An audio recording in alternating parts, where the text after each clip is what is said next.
跟住第二個主項變換嘅例題呢，就係牽涉分數式嘅。咁分數式呢，我哋前一個 topic 呢，我哋做學過呢係簡化。咁當我哋見到有分數式喺左邊或者右邊嘅時候呢，我哋第一步呢，其實首先做咗簡化先嘅。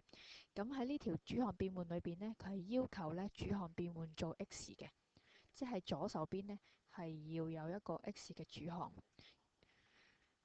咁頭先講過啦，嗰個分數式呢係需要簡化，咁即係我哋先需要通分母嘅。咁通咗分母之後呢，個分母就應該係 P 乘 Q 啦，呢條比較簡單。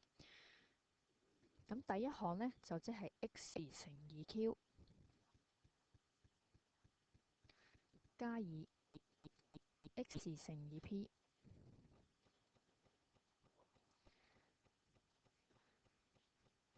咁下一步呢，我哋見到分子呢係可以做一次因式分解嘅，因為我哋需要個主項係 x，所以呢，我哋抽佢出嚟。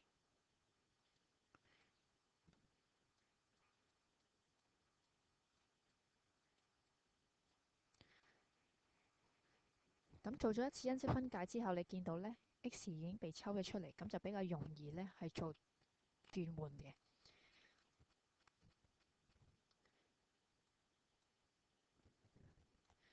咁跟住呢，大家唔知記唔記得我哋係學過交叉相乘嘅，係啦。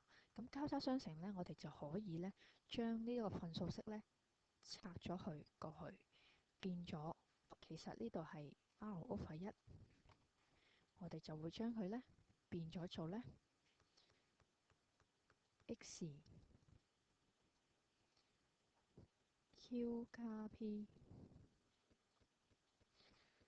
乘以跟住等於 R 乘 P 乘 Q 啦。咁頭先呢，其實就係做咗一次交叉相乘嘅，係啦。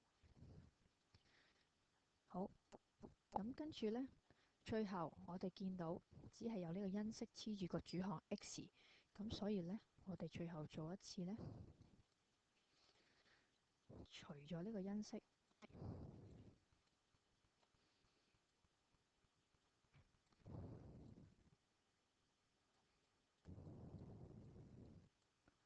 兩邊除一次個因式，咁我哋就可以呢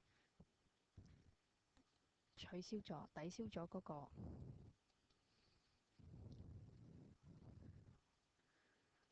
因式啦。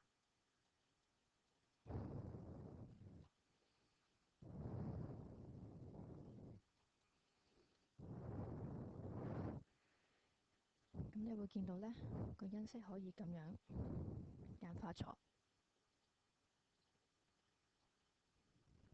咁最後呢，左手邊就剩翻一個主項 x 等於 R/PQ over Q 加 P 啦。